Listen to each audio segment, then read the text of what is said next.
Thank you for being here. Thank you for the invitation, Jennifer. I appreciate the opportunity. We have this initiative at the Office of Entrepreneurship and Innovation. Is the Social Innovation Challenge. And essentially, the presentation today is going to be an introduction to the concept of social entrepreneurship, the way we understand it here at the office, but also a review of the invitation that we're making to all of you, this Social Innovation Challenge, the way in which you can get involved, the possibilities of the challenge, everything that we want to accomplish, and the way in which we want to make an impact in the community by virtue of what we do through the challenge. So without further ado, is this lighting okay for everybody? Is this okay? Okay. So we're going to go through this process. We're going to go through the process of the concept of social entrepreneurship as the foundation of this initiative. Then we're going to speak a little bit about the Social Innovation Challenge. We are going to put this challenge and our vision of social entrepreneurship in context, not only in terms of our region, but in terms of what the university wants, and also at the global level, the context of all these, right? Then we're going to do a little exercise here with some information that we're going to share. You don't know anything about this exercise, and it's a little bit different from the article that Jennifer shared with you. And then we are going to review some of the resources available for the semester for all of you, because this class is part of the Social Innovation Challenge network, and we are going to share some contact information at the end in case you have any questions or complaints or doubts or comments. So let's start with this idea. Have you heard about the term? Anybody here? Yes? What have you heard? I'm in your class. Social entrepreneurship, your course, yeah. We just how you take the initiative locally. That's what we talked about on Tuesday. Yeah, we mainly talk about the Social Innovation Challenge. We haven't discussed any concept, the social enterprise concept. But yes, thank you. Anyone else? Any idea of, if you haven't heard about the concept, any idea of what entails? What does it say to you? Anybody? Sounds right or wrong? Comment. Well, it's about taking your entrepreneurship, maybe reaching out, go and becoming more broad with it, trying to, reach different customers, different types of customers, trying to break out, broaden what you have going on. Right. Okay. Anyone else? Any idea on what social entrepreneurship may mean? One at a time. Okay. The idea is founded on some very basic principles. Some of them economic, some of them within the field of entrepreneurship. And essentially, I don't mean to offer a definition on what social innovation or what social entrepreneurship is. I rather like to describe to anyone interested in this field, or the students that are interacting with this concept for the first time, just an idea of where the concept comes from, what are the theories that are behind this concept, and how this concept is relevant for each and every single one of us. And hopefully, with this exercise, with this session, hopefully we'll be able to accomplish that. So first, let me say that we define social entrepreneurship in terms of a social movement and an artistic approach, right? And I'll explain in a second. And then we found this movement on three basic pillars. So the theoretical approach of the movement is based on these three basic concepts. The first one is a concept that came about through a book called Barefoot Economics. It's a whole new approach to the market economy. It was developed by a Chilean economist. His name is Manfred Maxneff. He was a student, I believe, in Berkeley or Chicago, and he worked at Berkeley or Chicago. I get always confused with that. But his name is Manfred Maxneff. He's from Chile, and he developed this theory, Barefoot Economics. And you can read there the essence of the principle, right? Human beings are human beings are not to serve the economy is to serve human beings. This is a lot easier to say than do, but this is part of a fundamental principle that we believe is true in the new market economy, or ought to be true in the new market economy. The second one has to do with Ryan Eisler, an anthropologist, economist, an American scholar, and the theory is welfare economics. And she basically argues, and this is the United Nations Sustainable Development Goals base their work in the theory of economists like Jeffrey Sachs or Amartya Sen or Ryan Eisler, and basically all of them are arguing that we are measuring the wrong variables. Right?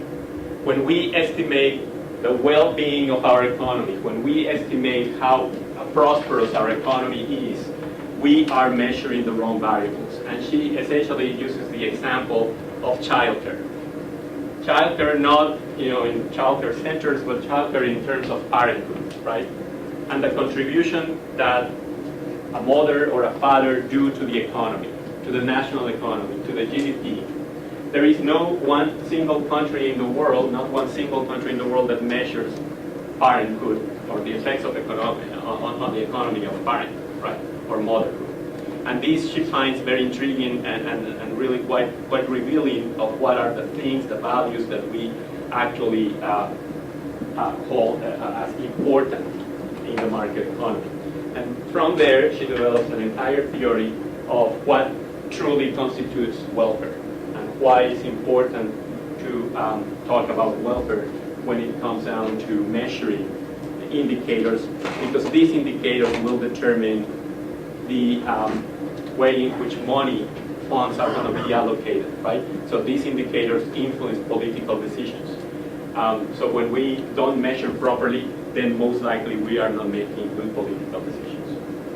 And the third aspect is the consumption-related movement.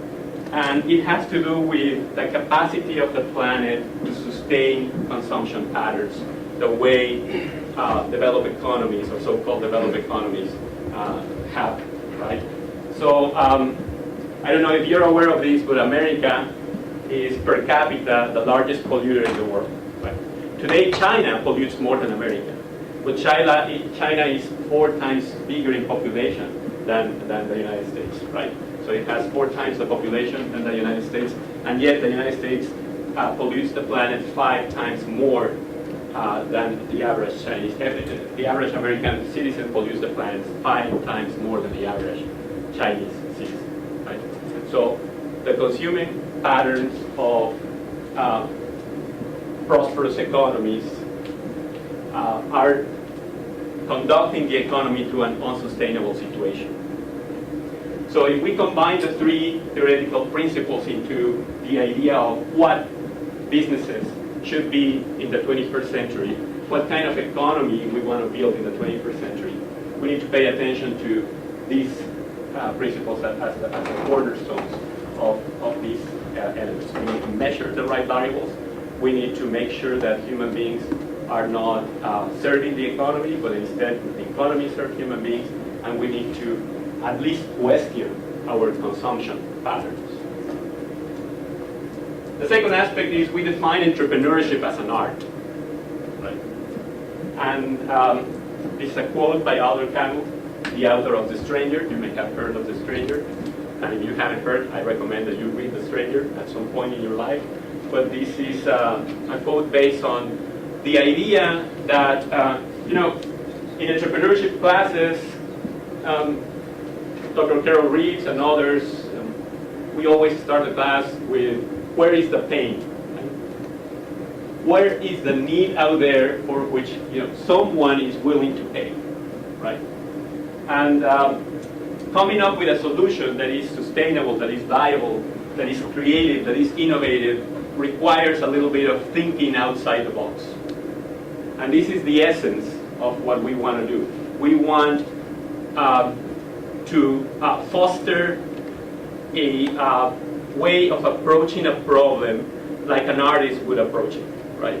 I admire artists, and we, within the Office of Entrepreneurship, we have these very close partnerships with the Fine Arts School, because we believe that creativity and innovation requires a way of looking at the world in a very particular way, and you know, a little outside the confines of the pre-established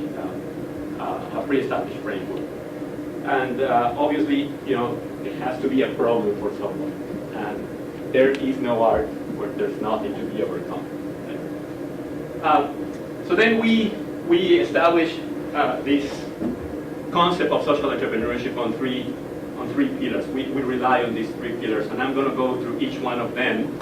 The first one has to do with emotional intelligence. All of them have to do with the way business and management has evolved. But emotional intelligence and essentially the work of Daniel Goleman, Stanford University, behavioral psychologist. And essentially, you know, in the 19th century, good part of the 20th century, most scientists and the scientific method was based on the idea that we are rational beings, therefore making rational decisions, right? But behavioral psychologists, more and more, ever since the 1950s and on, they have been showing how our decisions are not necessarily rational. As a matter of fact, are far from being rational, right? Most of our decisions are feelings, are based on emotions, right? And how we process that emotion and how we rationalize that emotion is a different thing. We can definitely rationalize everything, right? We can rationalize everything. But this doesn't mean that your decision making is based on reason, right? So this is why car advertisements, you know, like any advertisements on new cars, won't ask you, do you need this car? Right? Because if it was to, you know, if someone were to ask you, do you need this car in a very rational way, probably your answer would be no, right? But the advertisement has to make you feel something, right? Has to make you feel powerful or in need of driving that car or feeling whatever the person in the commercial is feeling and all that. And that is based on behavioral psychology and the way in which we react to feelings and emotions, right? Now, this is true for everybody, not only the consumer, right? This is true for everybody. This is true for me. This is true for the dean of the Walton College. This is true for the president of the United States. It's all about emotions, right?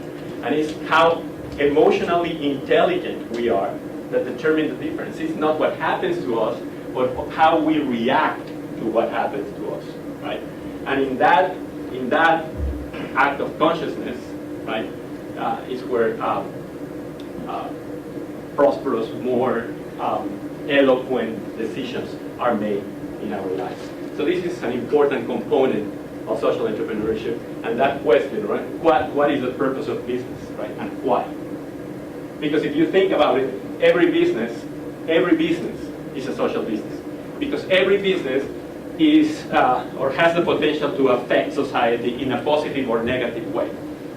But affecting society or our communities in a positive or negative way doesn't depend on the nature of the business or the nature of the industry where the business is located.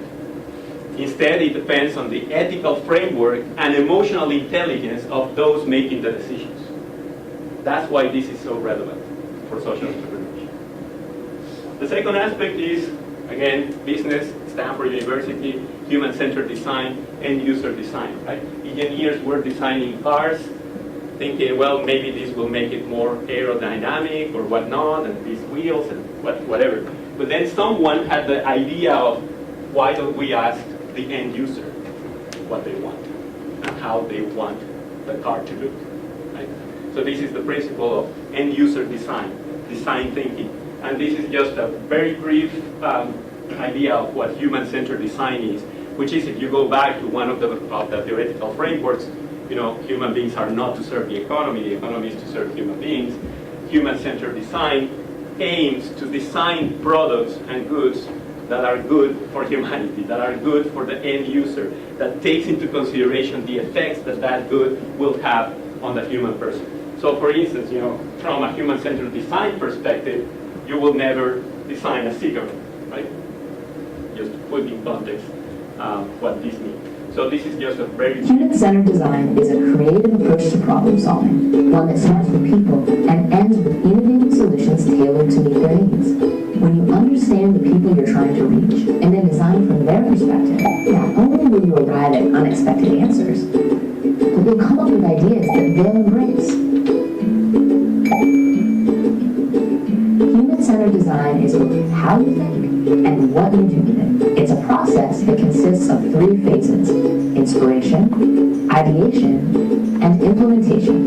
The inspiration phase is about learning on the fly, opening yourself up to creative possibilities, and trusting that as long as you remain grounded in the desires of the people you're designing for, your ideas will evolve into the right solution. In the ideation phase, you come up with lots of ideas. Some too crazy to work, some too crazy not to try, and you'll refine them, tossing out the bad and improving the good. Making things helps you learn, grow, and test your ideas. Building a simple prototype gets your idea tangible and gives you something to put right back into the hands of the folks you're designing for. Without their input, you won't know if your solution is on target or how to evolve your idea. Keep iterating, testing, and integrating the feedback until you've got everything just right.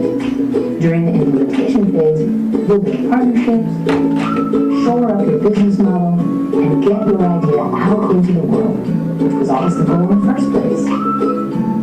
Anyone can practice human-centered design, and everyone benefits, because it gets us all to solutions that are adopted and embraced.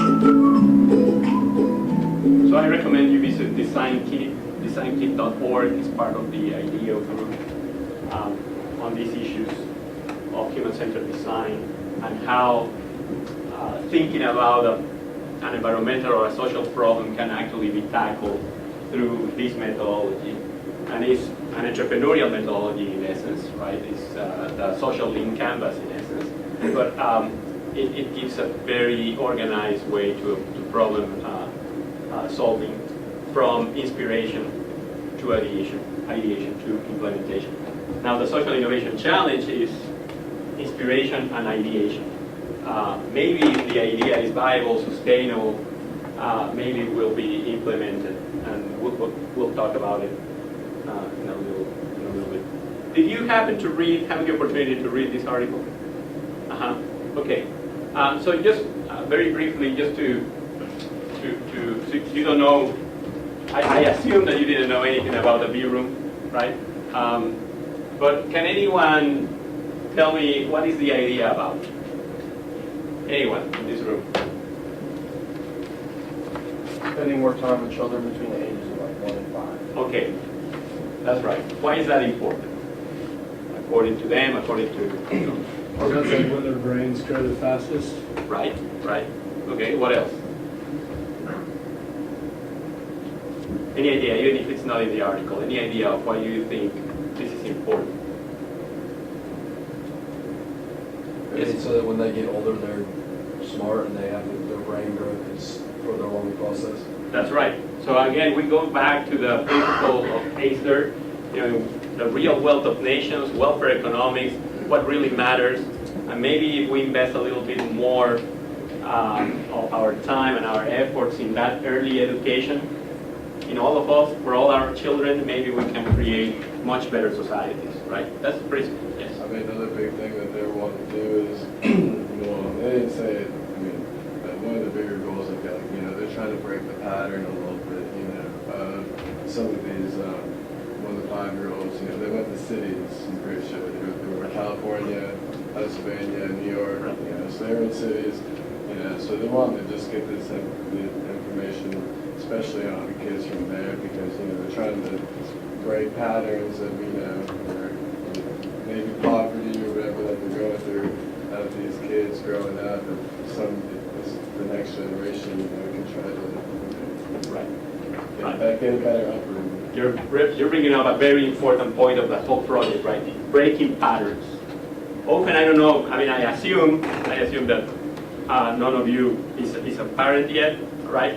But when you become a father, in my case, right, you start realizing all the fears and anxieties and all the things that I have. I'm really even inadvertently communicating all of them to my son. Right? It's kind of scary. It's kind of like all my limitations I'm transferring without even noticing. So how can I break that pattern, right?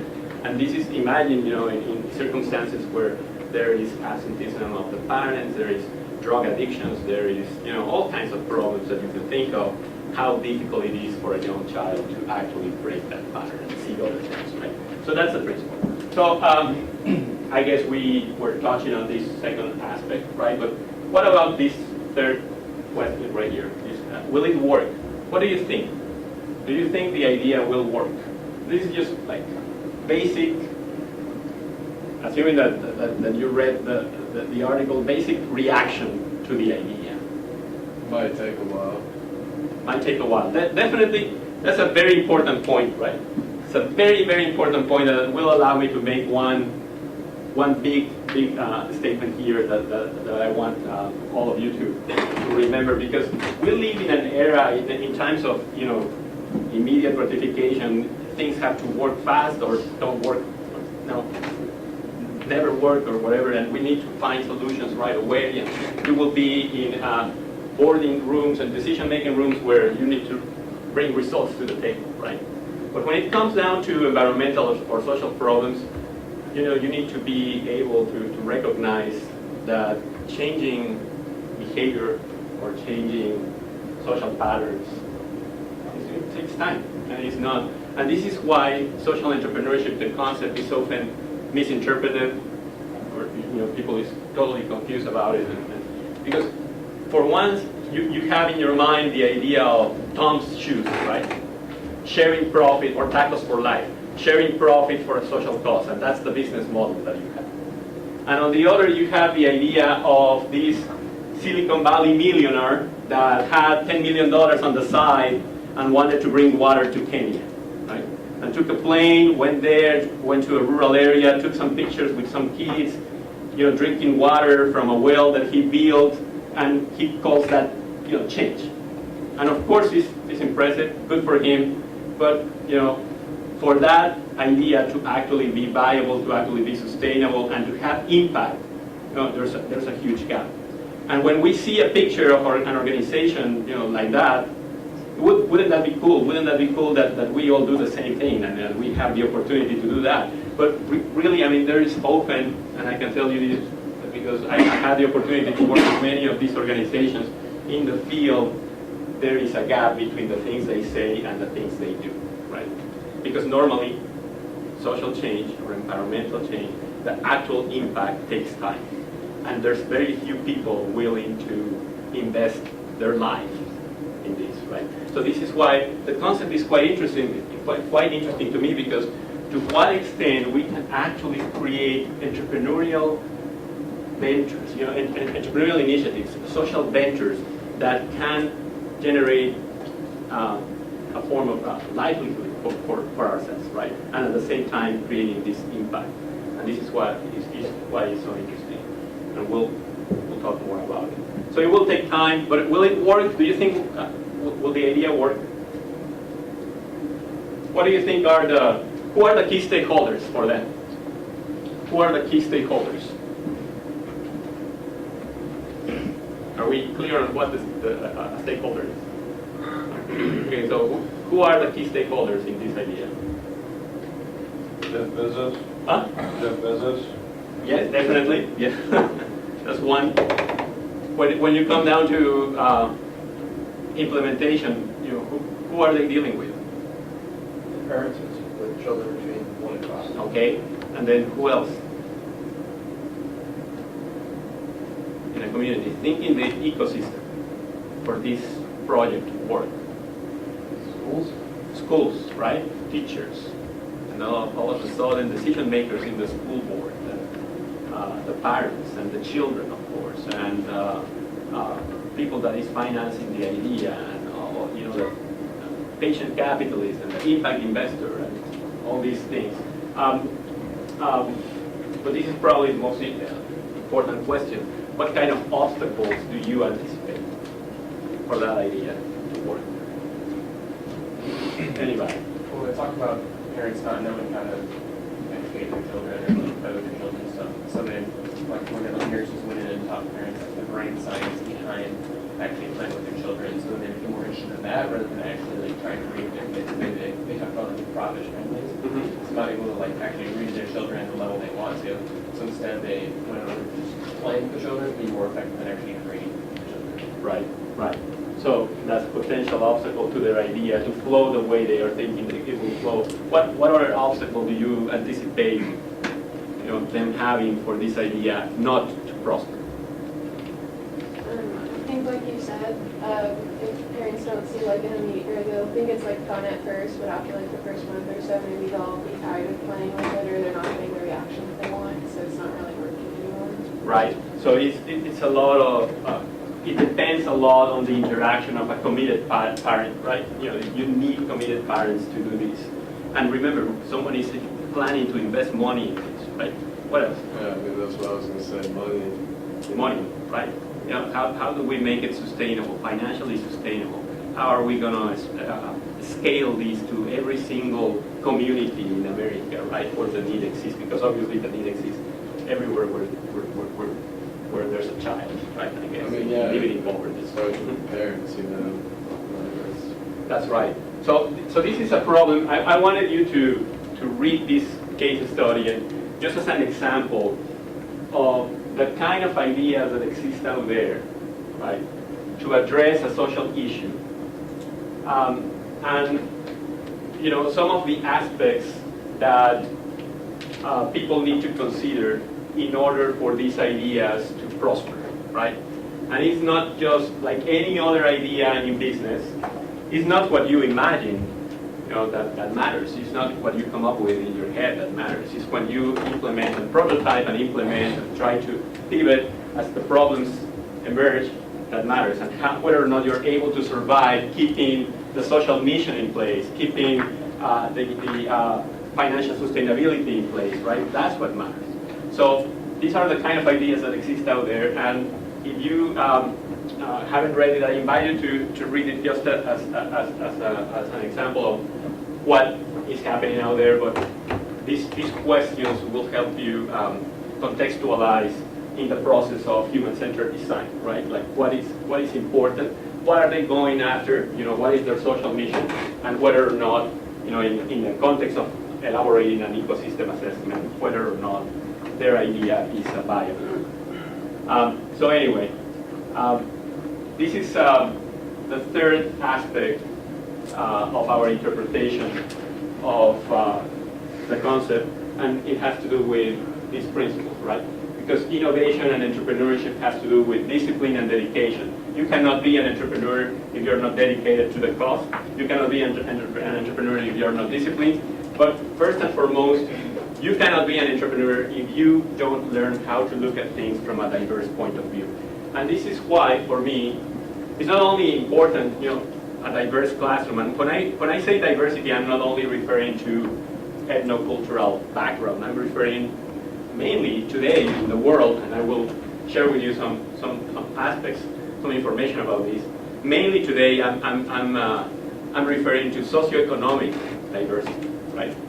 Today, you have much more in common with a kid your age and purchasing power living in Korea than with a kid your age that has a very low purchasing power, not compared to yours, in the delta of the Mississippi.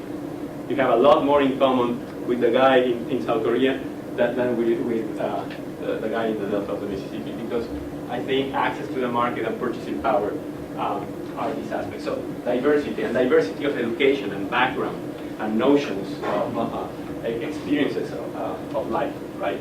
So I like to explain that with this painting. This is René Magritte, surrealist painter, 1950s or so, this painting. And he is, he is the same painter than this one, the author of this painting. And in French it says, this is not a pipe. So if it's not a pipe, what is it? Don't think too much. If it's not a pipe, huh? It's a painting. It's a painting of a pipe. It's a drawing of the pipe. And that's a very important distinction. Because what is he painting here? What is he painting here? A picture of him painting. So the model is an egg, as you can see, right? And he's painting a clover ash, which is the national bird of Belgium. Okay? What do you think is art? There's no right or wrong answer. That's the beauty of art. It's the beauty of entrepreneurship. Nobody knows the answer. That's cool. Creative thought, right? So what do you think it means? What does he want us to think when we look at this? Any ideas? Yes? Things aren't as they appear. Okay, beautiful. What else? Oh, I thought you were breaking your Yes? Things take time. Huh? Things take time. Take time, yes, okay. People see things differently. People think, definitely, yes. Any other idea on this? No, I don't know.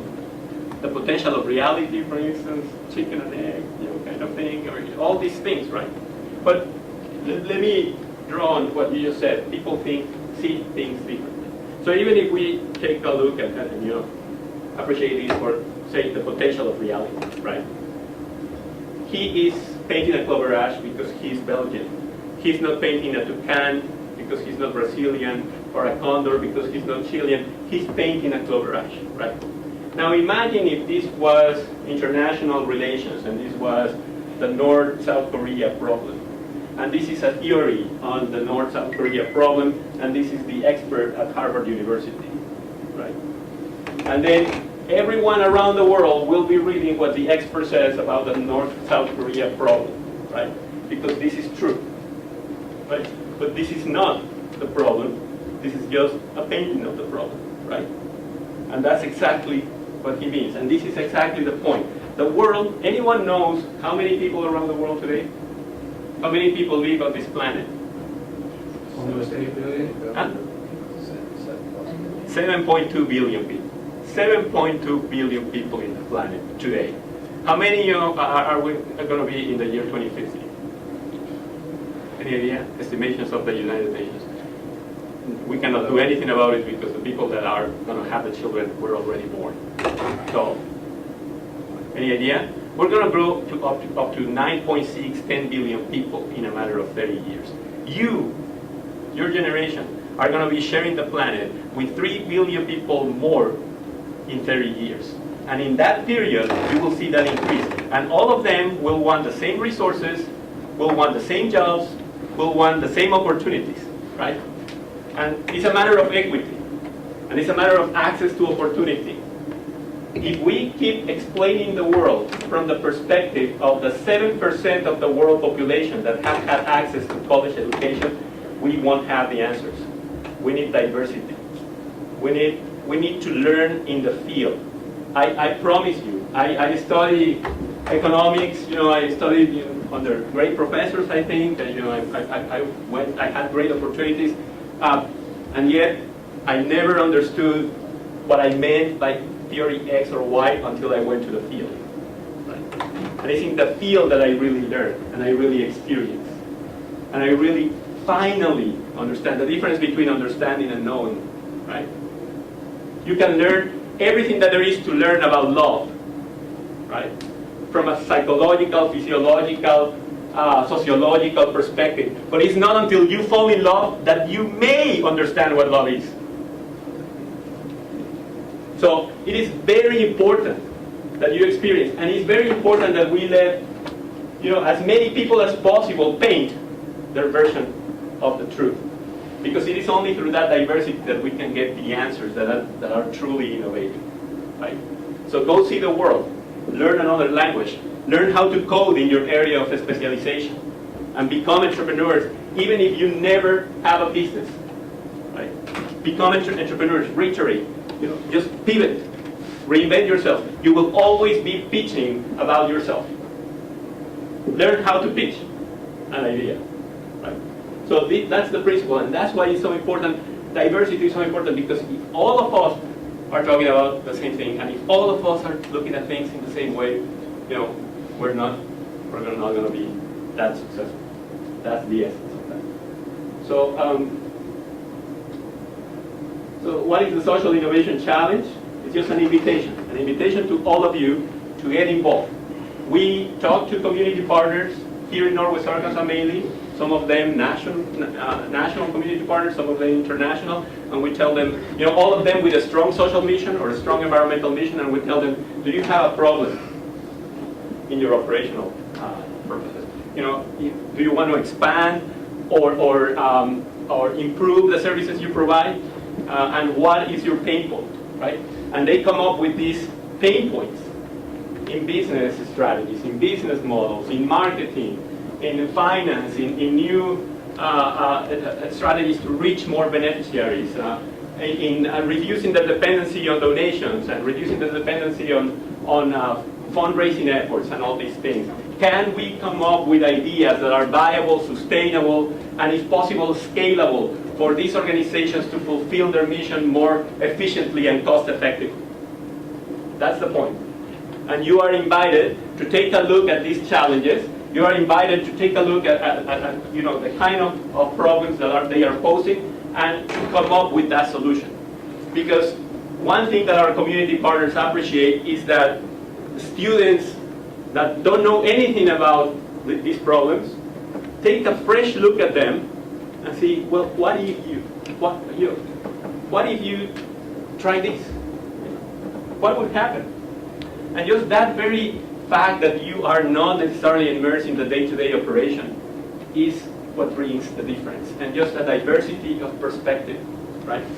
And that's what we want. But essentially, we want you to be aware of the problem, right? First and foremost. Be aware of the problem, because if you are aware of the problem, not only in Northwest Arkansas, but in the world, if you're aware of these problems, you will identify opportunities. You will identify pain points. And maybe you can address these pain points on your own, right? It's an invitation to think entrepreneurial through this exercise, right? Not because we want all of you to come up with your own business, or let alone your own social businesses, but because we want this entrepreneurial experience to happen for you, right? So entrepreneurship is a big deal, and then multidisciplinary collaboration. This is why we are inviting a variety of classes within campus to tackle these issues. We want you to connect, not only with our community partners, not only with different faculty, not only with mentors that are going to be available throughout the process, but connect among yourselves. This is your network. This is your professional network, whether you realize it now or not, right? And these are the guys that could find you a job 10 years from now. So you better leverage your professional network. Right? These are your friends. These are the guys that are going to be there in the opportunities. And also, remember, 10 years from now, many of the jobs that you will have 10 years from now have not been created. So the entrepreneurial spirit will create these jobs, right? And jobs will not be that available, right? No matter what economic policy you do, it won't be that available. There's going to be a lot of competition, and you need to identify the pain point. But with 3 billion people more in the planet, the pain point might be somewhere else. So we want you to create, and we want you to become agents of change, right? If nothing else, for you, as a perspective of your professional development, your career path. And of course, this is completely without the traditional educational context, right? We have been, all of us, have been educated in an educational system where we repeat after the expert, and then we reiterate the information that we gathered in an exam. And if we repeat everything correctly, we are not penalized, right? No, we want you to make the mistake, right? We want you to pivot. We want you to understand that it's in that process that the learning actually happens. We want you to be in the field. So there are three ways in which you can associate. One is just to read the challenges that are posted and see which organization makes more sense to you, is more appealing, and then connect with this organization. Obviously, this is connected to a class, and maybe your faculty member is already has already identified, because of the learning objectives of the class, identify the right challenges for the class, because not every challenge is appropriate for every class. But this is a way in which you can engage. The other way, as it happened last semester with one of my students in class, is Canopy, Northwest Arkansas, and Magdalene House, and Seven Hills were all kind of asking for the same thing: job skill development programs for their beneficiaries. Right?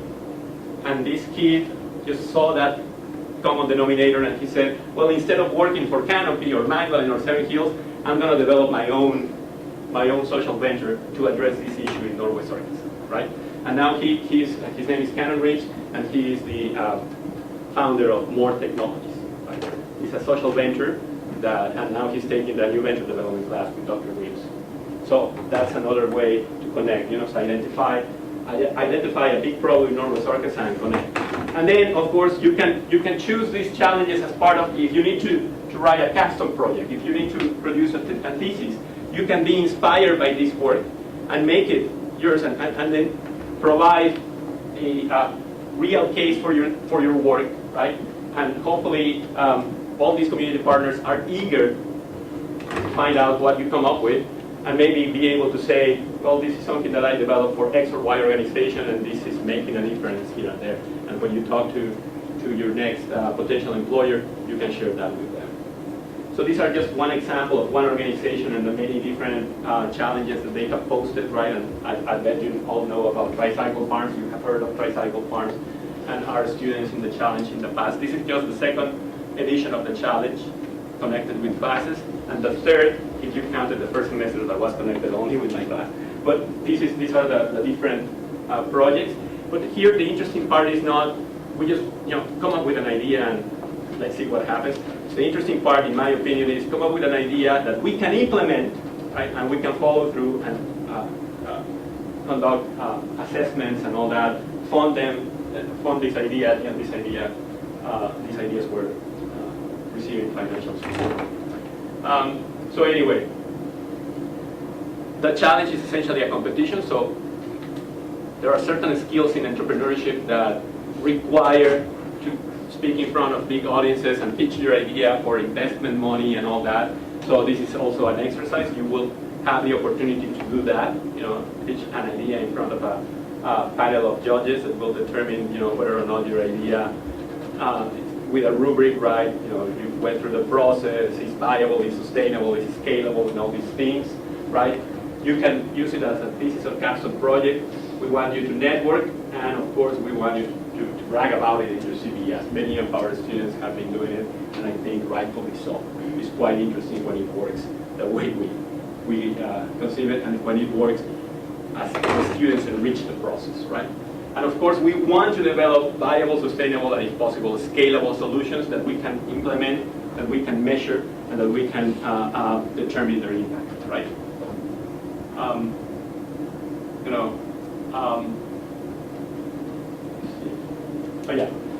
This is the context, right? And I'm going to go really fast on this so we can have an exercise.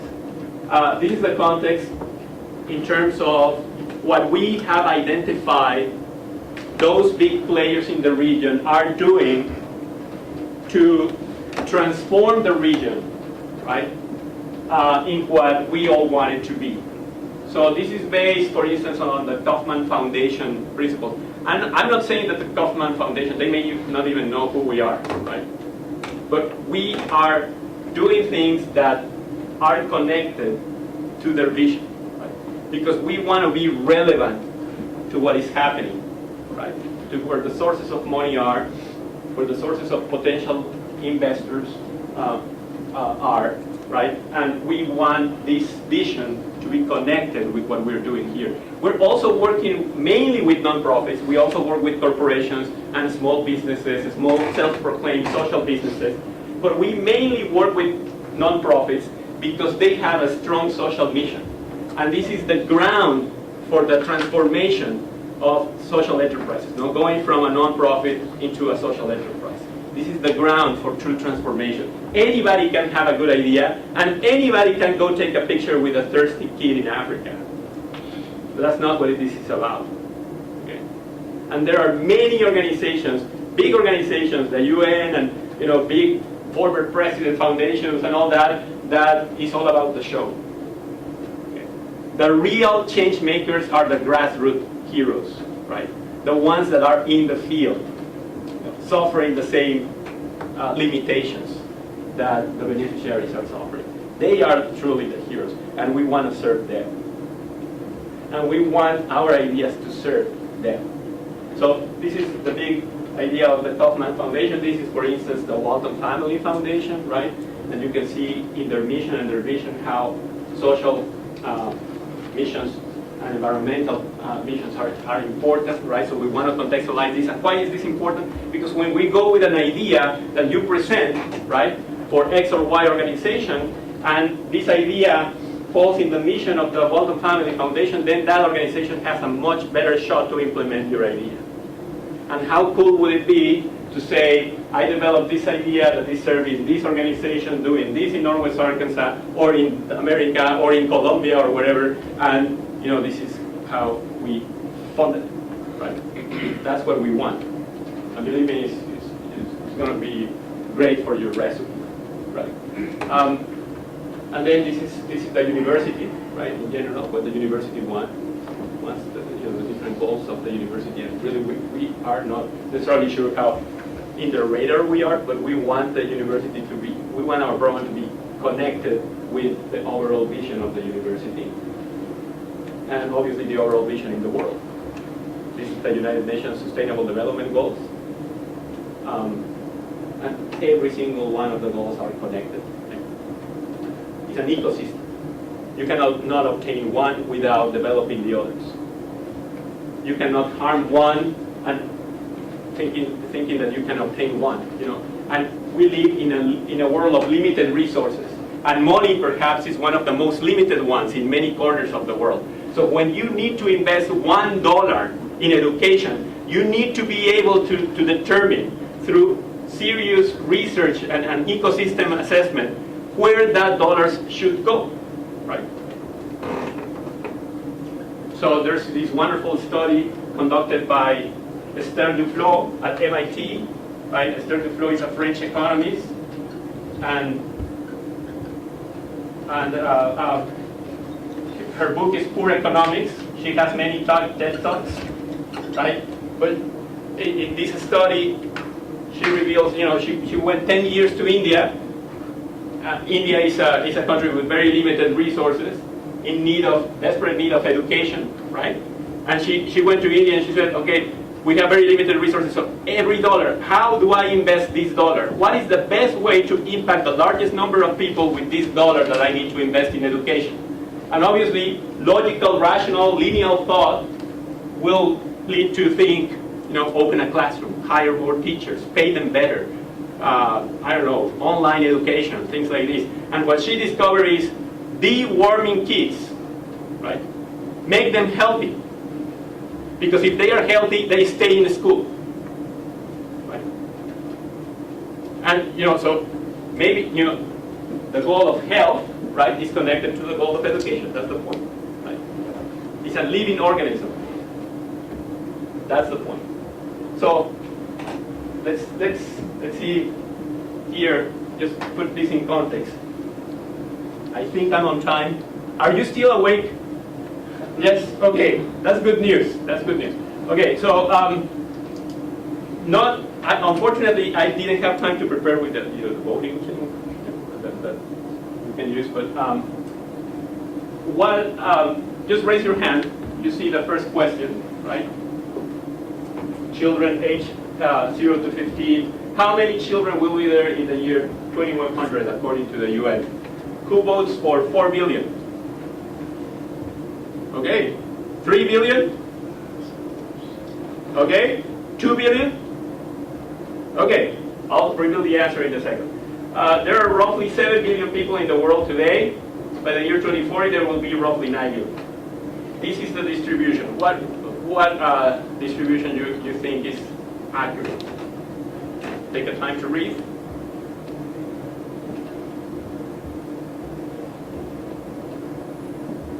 Okay, option A, please raise your hand. Option A, okay. Option B. Okay, option C. Okay, wow. Yeah, good. Okay, so in a low-income country around, in all income, you can read better than I. How many girls finish primary school?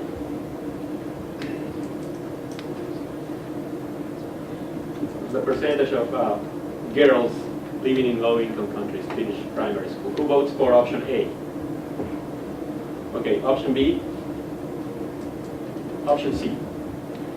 Okay, so the majority got right this one, right?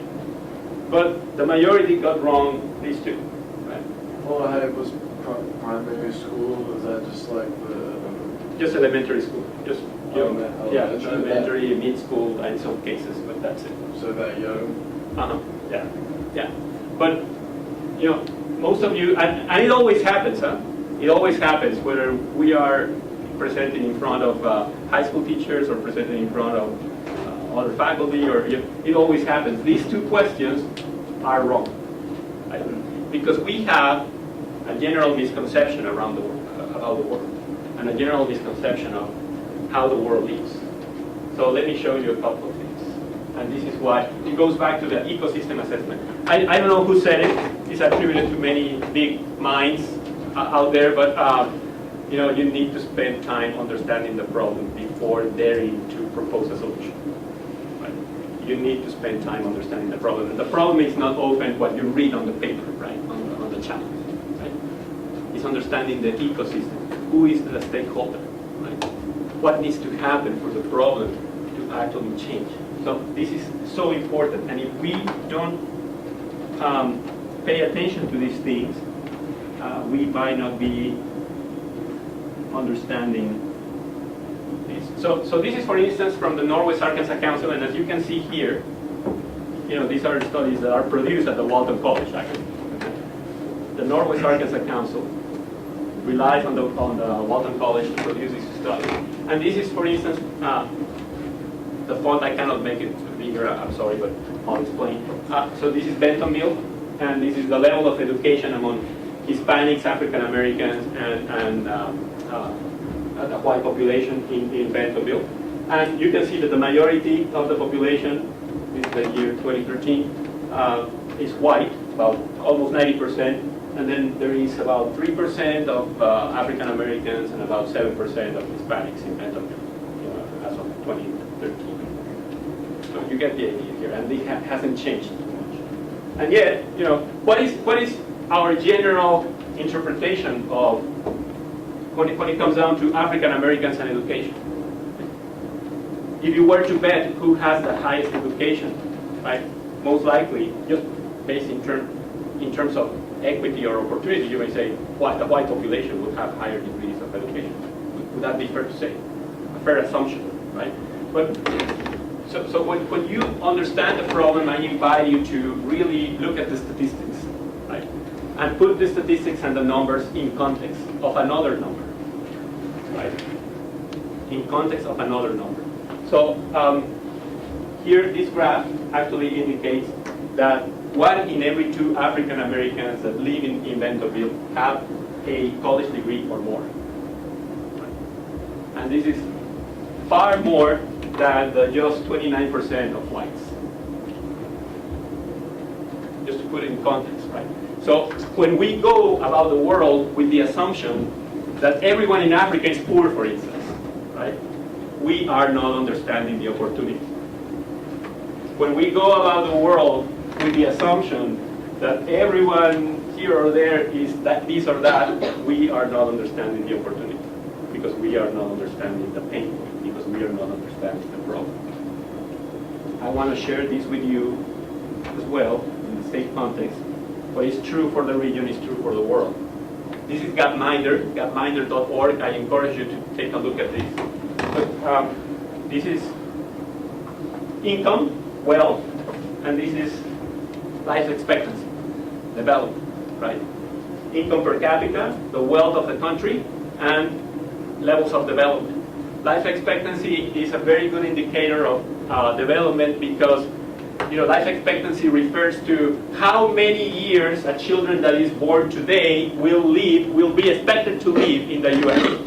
Right? If the child is born today, right? How many years will that child is expected to live here in the U.S. Right? So, for us to make that estimation, we need to know what is is there sanitation in the country, nutrition, education, hospitals, hospital beds, number of doctors, all these factors. So all of them refer to development, right? So human development is a very good indicator. Life expectancy is a very good indicator of human development. So I want you to see, the sphere represents a country, each sphere. The color represents the continent, and red is Asia, Europe is yellow, the Americas is green, blue is Africa. And the size of the sphere is the population, right? And we start in the 1800s, and we will see the evolution between income and human development throughout the years. And of course, many countries are not moving because many countries were colonies, right? So there was no data. It's easy to be rich when someone else is working for you in the fields of Haiti, right? Growing sugar. So.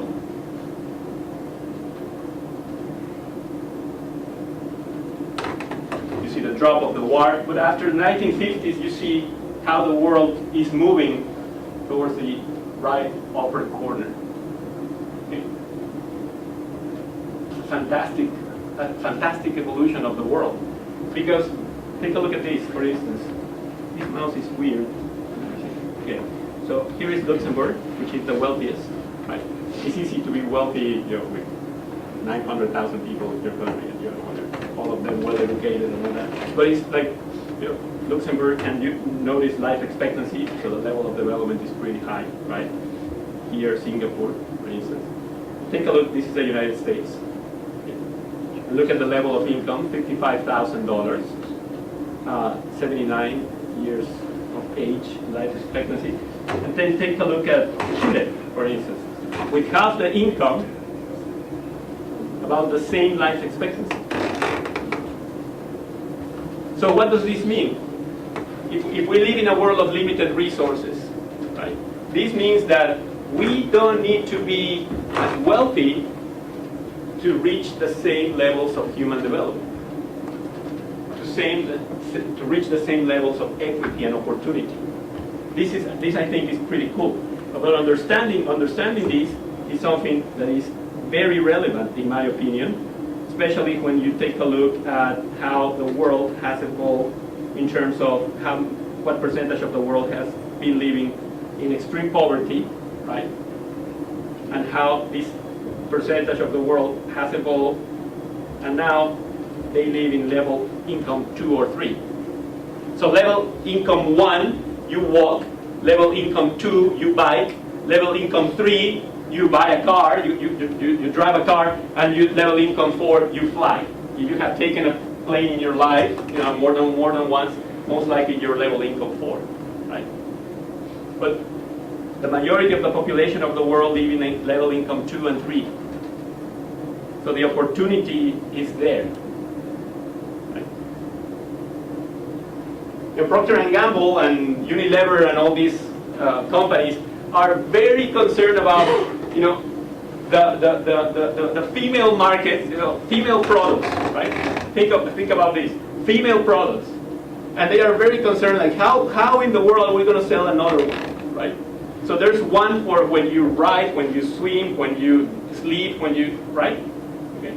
There's one for every occasion. But they are not understanding this. Imagine the impact that attacking these markets will have for your business, right? You want your girls to stay in school, you provide female products.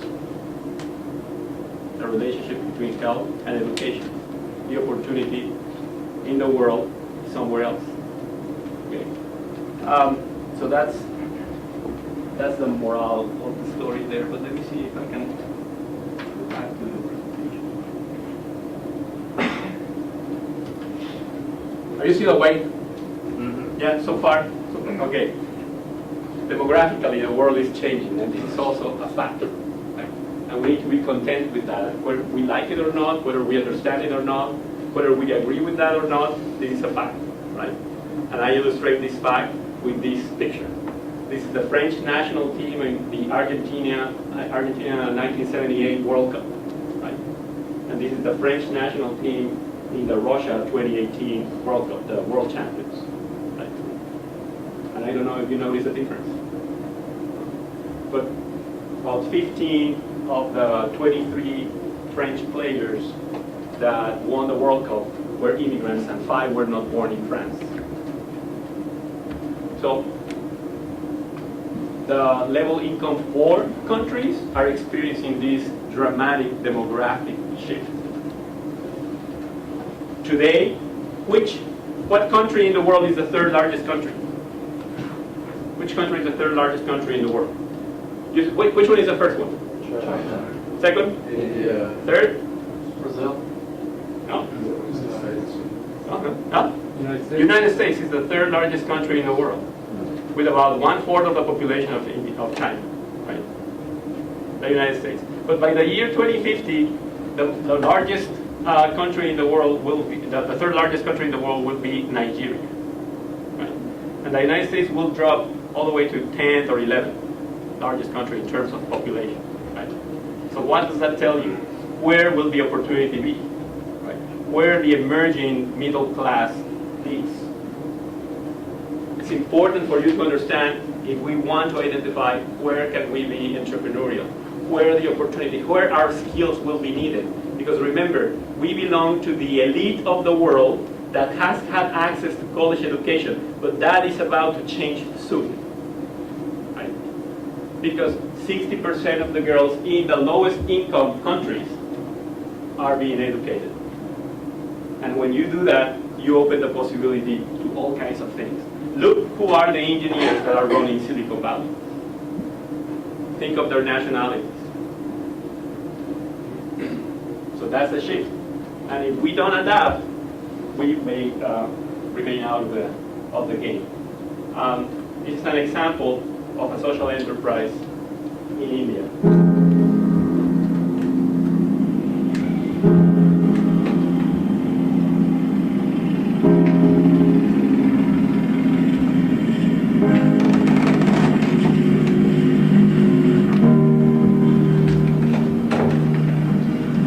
The idea was to bring out the knowledge, skills, and wisdom of very, very ordinary people who have so much to give for their own development. And the Barefoot College was providing that space.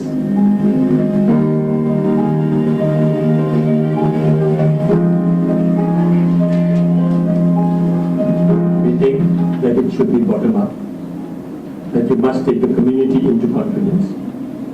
And if you take the community into confidence, then they take major decisions regarding their own development, and they take control, they manage, and they own the process. It is time we focused on women, and with some additional input from the Barefoot College, we would be able to provide them a skill that they could use for developing their own communities, like for instance solar.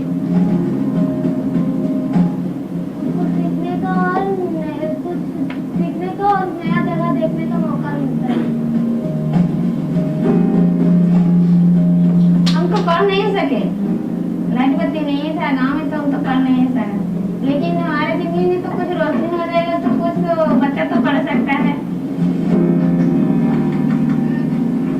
Just because someone is illiterate doesn't mean that she cannot become an engineer, or she cannot become an architect.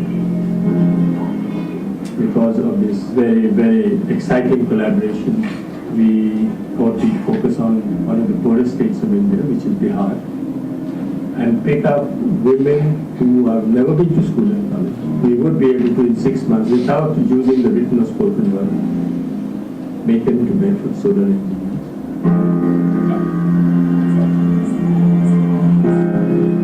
Along with marvelous organization called Contreras, who are collaborating with Shining Hope. These three marvelous, remarkable women, when they go back after their training, and they have provided the equipment from Karuna Sechen and Shining Hope to be able to solar electrify their own village, they will be able to become role models in their communities.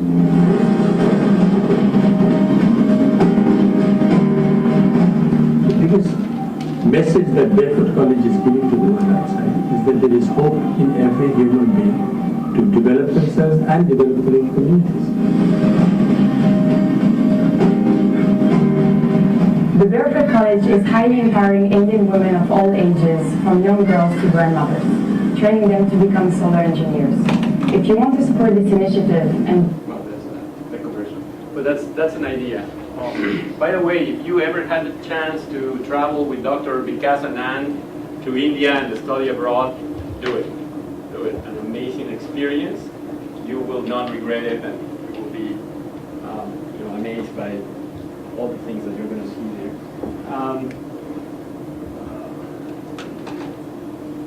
This one. I recommend you take a look at this site, Samasource. Did you hear them say, you don't need, I mean, the fact that you're illiterate should not be an obstacle for you not to become an engineer, right? Okay, Samasource is a social enterprise based in Silicon Valley, and they make this connection. A lot of the companies, telecommunication companies that are sustaining software, billing software, for instance, they design this billing software specifically for that company because they don't want to be hacked, right? So they need engineers that learn that software specifically, right? So they thought, well, these companies were outsourcing this software support to India, hiring recently graduates from Indian universities, right, to do the job. But then they thought, well, what if we do to the most remote areas around the world, and we explore the possibility of educating these kids without a future to become the experts on this billing software and learn how to code on this or that billing software, and then make the connection between them and the company that is hiring. And then all of a sudden, this company becomes a development company, because the money that is being brought to these communities is being used to help the development of that community. And it's as simple, as simple as that, right? So those are just a couple of examples of what we mean by social enterprise. And you don't have to go around the world to do this, because actually Samasource serves the Delta of the Mississippi in Arkansas. They have a couple of communities there. Right? So let's do a little exercise here, because you're going to fall asleep and this is not the point. Right? No, let's do a little exercise, and I want to see if we can brainstorm a little bit on this particular idea that you are going to be learning about for the first time, I assume. But this is a real company that was funded. You can learn more about this company in a social startup incubator called acumen.org, right? But this is Ecotech, and you can read there exactly what they are. It's a private for-profit company that addresses sanitation in the developing world, right? Private for-profit company. And what does it mean? What does that mean? This is the problem that they are trying to solve. This is the problem. And I don't know if you were aware of this fact right here. This is a fact around the world. So it's quite a problem, right? And they are trying to reduce the high rates of infant mortality, because this obviously is a sanitation problem. So they came up with the solution, which is this. You can read the basics of the company there. Take a minute to do so, if you don't mind.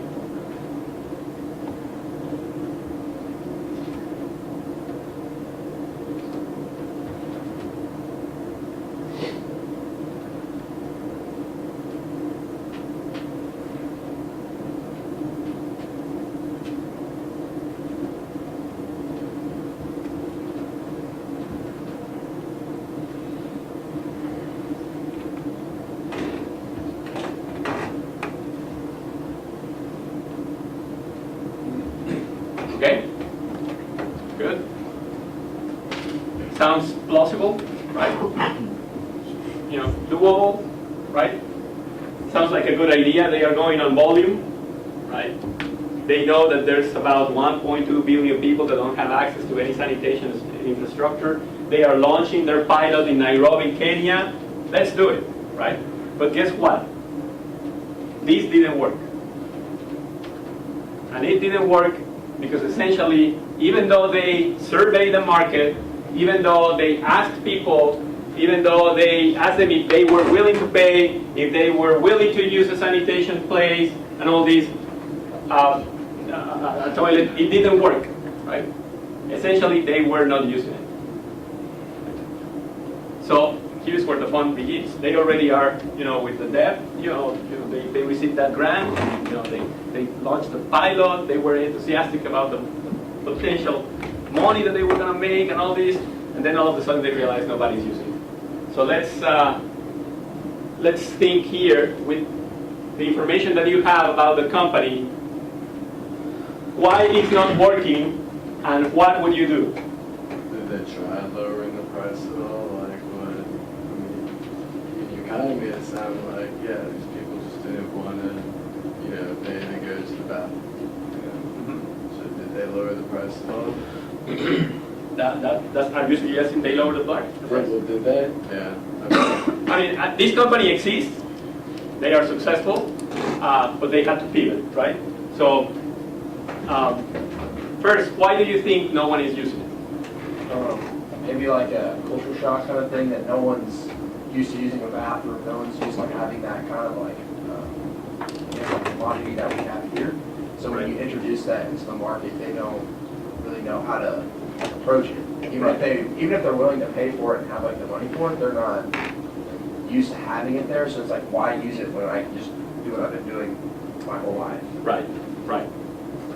What else? Another reason? Yes.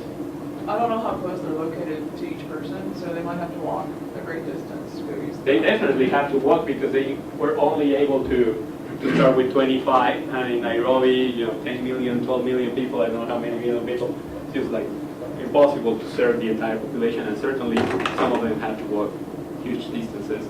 So it's not, but even those that were walking by were not using it. Yes? They should educate them to explain how using this prevents diseases and infant deaths. Okay. Yes? I have to use the restrooms. Anybody have a nickel on them? Right. So maybe it's an inconvenience. You're not carrying the cash, you're not carrying the nickel, so, even if I want to, right? Good point. Okay. What else? Any other idea? The cultural shock, the education part, the lack of cash, the inconvenience, the distance, and all these. Yes? The opportunity cost of, you could use that cents, whatever the cost was, 5 cents for something else that is probably more valuable, right? Food or something. Absolutely. Even though this is level income 2, mainly in Nairobi, is not extreme poverty necessarily, right? Many of these families are level income 2. Still, they have this sanitation problem, potentially because of this factor that you're mentioning, right? But let's go with the route of education first, because this is one route that they pursue, and it's definitely something that they believe could be addressed fairly easily, right? And they thought that it was to some extent a cultural shock, so they thought, let's educate them on the value of this, right? So inadvertently, they started investing a lot more in flyers and campaigns and all that to educate them. And this is something that is really quite interesting and almost a problem, a generalized problem in the development world. We tend to believe that we know better. Right? And we tend to make the assumption that because they are poor, they don't. Right? So that's often not necessarily the case, and they discover very soon that that's not necessarily the case. Right? They were neither shocked nor undereducated on the value of this. Right? It had a lot more to do with the inconvenience, and it had a lot more to do with the cost of opportunity. Right? And it had a lot more to do with the fact that, am I going to be the only fool to use this when everyone else is not, right? Am I going to be the only fool paying 5 cents every time I need to go when everyone else is not, right? So if there's not a massive use, you don't want to be the outlier, right, of this.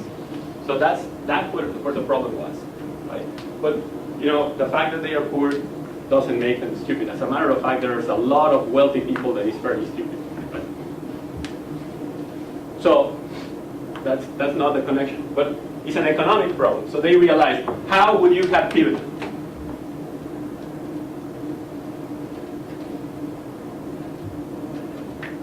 Some ideas, brainstorm, and I guarantee you that you will brainstorm the same ideas that have made this company a success. Without not knowing anything else about the company. Yes? Advertising model? Okay. What else? Maybe like running the toilets free of charge for a period of time to gain like users. Okay. What else? Changing location. What else? More toilets.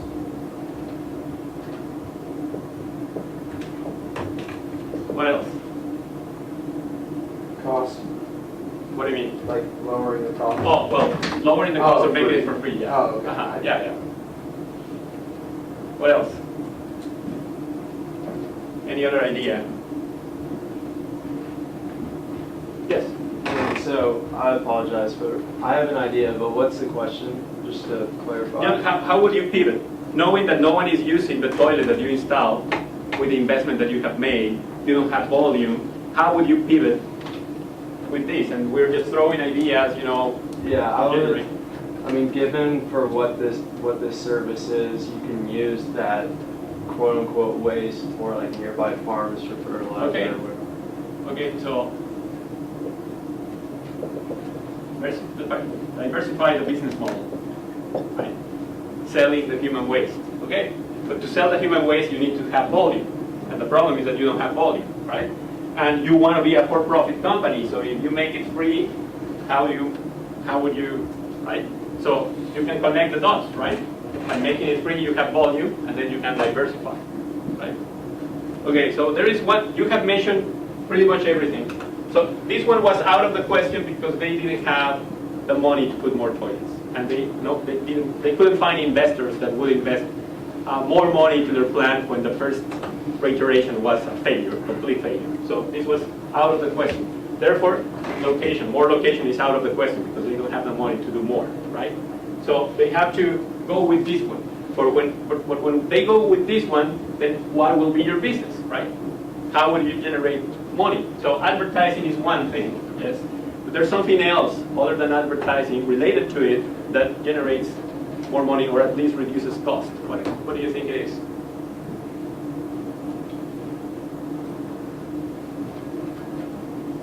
Think of installing a toilet, but now someone is paying for it. So who do you talk to?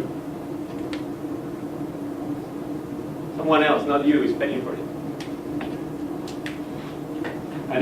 Okay, some ideas. I don't want to spoil it. I mean, are you saying like local businesses? Okay, local businesses could be, but let's write that down here. Local businesses, for the most part, in Kenya, in Nairobi, it's very small businesses, family-owned. They really don't have the money to share anything, really. Okay, but that's a good idea. That's a train of thought. I was gonna say put it at this line, put them in by there. Yeah, but what kind of businesses? I mean, obviously, if there's like restaurants or like. Okay, exactly. Okay. Grocery store. I don't know. Okay. So, but still, I mean, how would you sponsor one of these toilets? Just one more idea, and you have mentioned all of them. What would sponsor one of these toilets? Charity. Charity is one, but you want to do it like a business. You want to run it as a business. You don't want to be dependent on the good heart of people. Government? Government, that was an idea, but very soon you realize that the Kenyan government is not a reliable partner. Right? It's a lot of corruption and a lot of wishy-washy deals, and you don't want to be a partner of those. Public? Well, you're very small, no one is really interested, but you know, there's something else. Have you heard of corporate social responsibility? You know, what about talking to Coca-Cola and this sanitation station is brought to you by Coca-Cola? Right?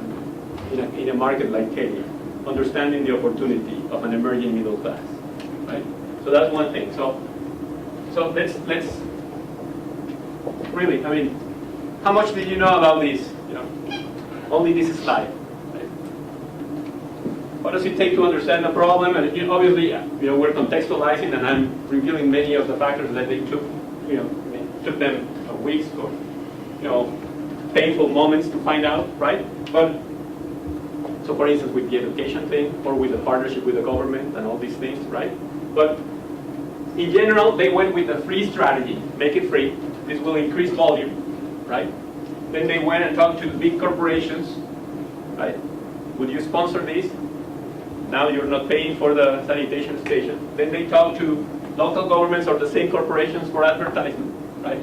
So everybody is looking at this advertising.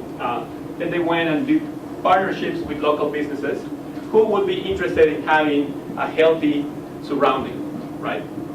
I may have a restroom in my facility, but around, you know, just outside the street, you know, we may not. So do we want a healthy environment? Who may want it? You know, a hospital, a school, a restaurant, right? A business mall, you know, something like this. So you have these, right, these partnerships. So now they are paying for your services, right? They are partnering just like a corporation with you for that. So there's a collective there sponsoring these sanitation stations. And then you start diversifying now with volume and all these sources of income. You start diversifying your business model. And one of them is sell your human waste, right? For fertilizing purposes or for energy production purposes. And this is how it can evolve. Well, we just went with that. And this is how it can evolve, right? Pay attention at what he says. This is a pitch competition, Rice University, top of the top, you know, is world famous. Dr. Reeves, Carol Reeves at the Office of Entrepreneurship and Innovation is famous for winning this kind of competition. The team that won last year was a team from the University of Arkansas. Pretty cool, right? So Hi, did you take a crop today? Yes, yes, gentleman upstairs 2 times, good for you. Now, I want you to remember the experience when you go to toilet. You use the toilet, you flush the toilet, you forget about the toilet, right? But wait, do you know where does your crop go? Globally, 90% of the crop is dumped without any treatment. And do you know what happens? It kills 2,000 children every single day.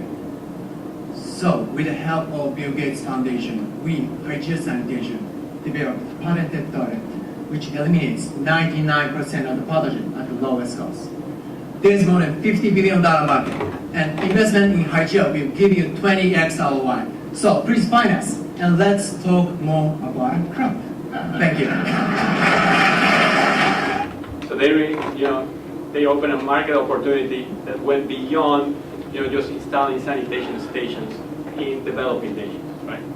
They realized that the market opportunity of 90% of human waste being untreated. Now that's a business. And now, you know, and it's not a matter of money, because the Bill and Melinda Gates Foundation has been investing a lot of money in many of these projects, and many of them don't work. And change comes slow. It requires time, right? Anyone in the development world, or anyone in the non-profit world, or anyone in the social enterprise world that is telling you, oh, I'm a success and I'm changing the world and I'm the redemptor of this problem, and is lying. You can build a very fancy website. That's cool, right? And you can attract a lot of interest and you can attract a lot of donations, but always look for impact, right? And you know, there's a lot of people out there that are doing the right thing. So this is the point. This is the point that we get from an idea to this reiteration of a business that could actually make an impact in a great scale, right? And find investors. So this is how we assess the impact. And there's multiple ways to assess the impact, but these are just basic questions that we need to think about. And as we start developing the idea, we need to be clear as to who we are impacting and why. And how are we going to measuring that impact, right? Is the idea really making a difference? Or is just one more inconvenience or red tape for the organization that we're partnered with, right? So with that said, we have created a platform for you, those of you that are going to be part of the Social Innovation Challenge. You know, you may take a look at this Social Link Canvas website, right here, sociallinkcanvas.com, and thinking about your idea, not necessarily to produce a completely new social venture, but think about the way in which you structure your idea, the way in which you understand the problem, the way in which you connect with key stakeholders, key mentors that may help you understand the problem that may help you understand whether your idea has merit or not, come back to the drawing board, go back again to the field, and all these. This is a very useful tool to do precisely that, right? This is a living organism. This is an always, constantly changing canvas, right? So the first time you fill it out is not going to be the way in which you end up presenting it at the end, hopefully, right? If you do the work that is associated with each of the sections. But here is what I promise I'm about to finish. This is what we have designed for you guys that are enrolling in the Social Innovation Challenge. You can enroll for free. Jennifer should be able to send you the link if you want to enroll. And what you will obtain from this is just you will have access to all the challenges that are posted, or if you have already selected the challenges for the class, that's perfect. But you will have to sign in and all that, but you will have the opportunity to connect with the community partners, see who else in the network of classes is working in the same project that you're working. Some of them might be social workers, some of them might be students in the arts, or students in a non-profit class, or things like this. And you can actually create these networks and ideate outside of the class if you want, right? The possibility of presenting an idea together for the final Social Innovation Challenge competition on December 1st, or working and just exchange ideas that could serve the one that you're developing. Right? So, with that said, I will just leave you with this information, and I wonder if you have any questions on this. The platform that we developed is just that, a platform. You can access information on our community partners and on all the teams connected to the network of the Social Innovation Challenge that will be working on the different challenges. But we want you to get out there and consult with our community partners in the development of viable, sustainable, and if possible, scalable solutions for the problems that they are facing. So this is our contact info. You can follow us on Facebook if you still use that, I don't know, or Twitter. Of course, website or my email is right there in case you need to get a hold of me at any point during the semester. You can also access the calendar of events for the Social Innovation Challenge, and I encourage you to consider these activities. There's 6 workshops throughout the semester, 6 workshops, and there are 2 days of mentor days, where different members of our community, entrepreneurs and leaders that are aware of all these problems that are happening will come and just exchange with you ideas on your idea. Right? And those are very interesting learning moments for everybody involved. Right? And this is what will enrich your idea to the point that it could be potentially valuable for the organization that you are working with. So you are not going to be interning with the organization. This is not volunteer work. This is work of consulting based on the learning objectives and the skills that you're going to be obtaining in in this case, in this particular class, of Professor Tisha Gephardt. Okay, but that's the invitation. Any question, comment, complaint, anything that you may want to add to this? No? Okay? Yes? Could you give us an example of a challenge that succeeded last year? Sure. So, for instance, Rockline Industries is a company that produces wet towels. So they generate a lot of wet waste, right? And this wet waste is costing them a lot of money to get rid of it. Right? So their challenge was basically, what can we do with this wet waste? You know, that reduces the cost of disposing of it for us, which is, if I remember correctly, don't quote me on this, but it's about $30,000 a week, right, to dispose of this wet waste for the company. And then to the landfill is a major environmental problem, right, because it's tons and tons of this wet waste that goes into the landfill. You know, most likely will be there for hundreds, if not thousands of years, right? So they were thinking, okay, how can we recycle this? How can we, reuse this kind of thing? So they posed a challenge, and a couple of students, one of them from Jacqueline Tilton's class, came up with the idea of using that wet waste as the bed foundation for all these places where chicken are grown. Because chicken need this very peculiar material, I don't know, where they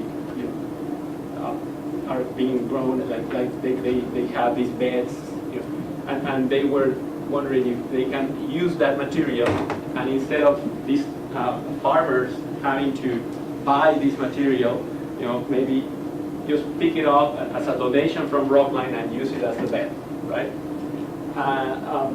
Brett Scroggins, who is the person in charge of this project with the students from Rockline Industries, was telling me just the other day that they were doing, and this is the beauty of this, the students that produce that idea, that potential solution to that major economic and environmental inconvenience for Rockline Industries are gone, but another student picked up on the case, and they run some studies on the viability of the case in terms of the damage that this wet waste could potentially do to the chicken, and therefore to chicken for human consumption, right?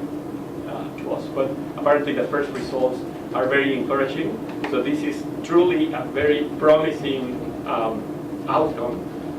An idea. Why not use it for this industry? And then they are already in these results, and looks like it's viable. So may help Rockline Industry save a couple of dollars there. Serve the environment. So that's an example. Another group of students, biochemistry or bioengineering, they work with tricycle farms in the development of a hydroponic system. Also, there was a story on them just recently in the Arkansas News Wire. So there are ideas out there that more technologies. Canon Reeves developing this idea to develop job skills in Northwest Arkansas, right? So there's some ideas that have come out of the challenge. Yes. Is there anything else? Okay.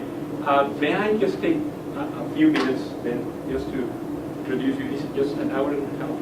But here we have the keynote speaker for the kickoff event of the Social Innovation Challenge, which is happening on Thursday, August 30th, 5:30 p.m. at the Brewer Family Entrepreneurship Hub, located at 123 West Mountain Street. You all are welcome. Because link you to RSVP, also through a link that should be available.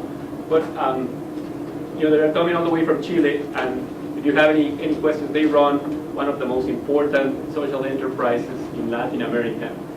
And so we have here Florencia and Sebastian all the way from Chile. And I don't know if you want to say a few words, Sebastian, for them, or if you have any questions for Sebastian, maybe on Chilean finance or social enterprise.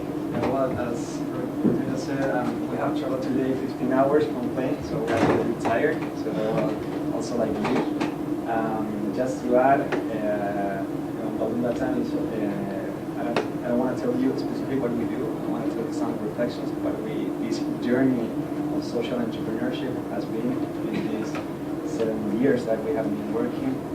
We are young, also like you. So I'm 30, Flo is 27, and that's two things. So imagine something that you would do for free.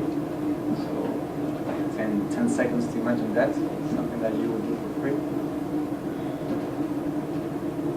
So that you have in your mind, how you do it, how you say it in English? How will you do it? Take a time for living about it. That's his social entrepreneur.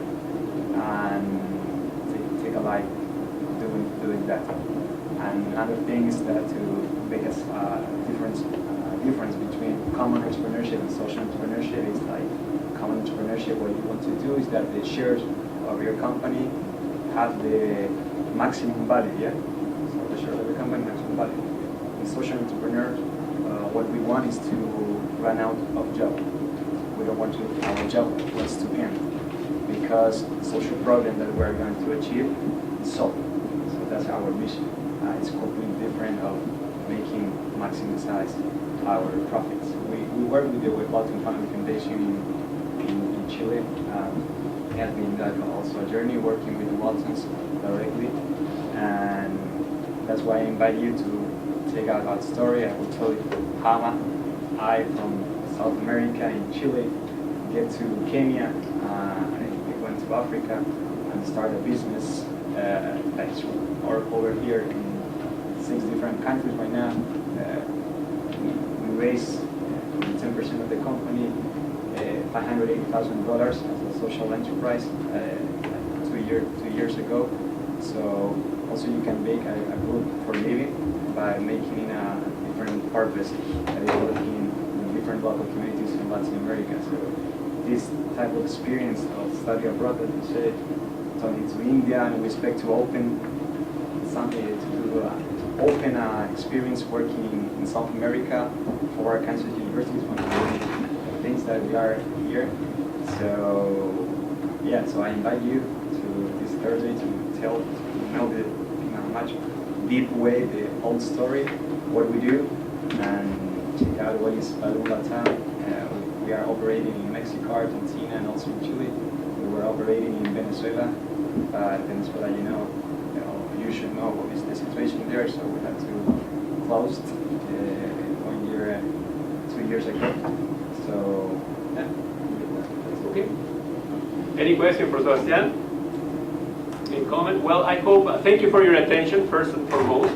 Thank you for your interest and your comments and your participation in this. I appreciate all the interventions, and I hope that this is a good experience for you, that you get to know a lot of interesting people, get to connect and network. I encourage you to meet the community partner. I encourage you to get to know them, get to understand them, get to understand their mission. It's quite interesting. You will be, in my opinion, enlightened by the process and their experience. So I appreciate you wanting to take this challenge and participating in it through this class. I hope to see you on December 1st in the final competition. And thank you for your attention. I appreciate your time.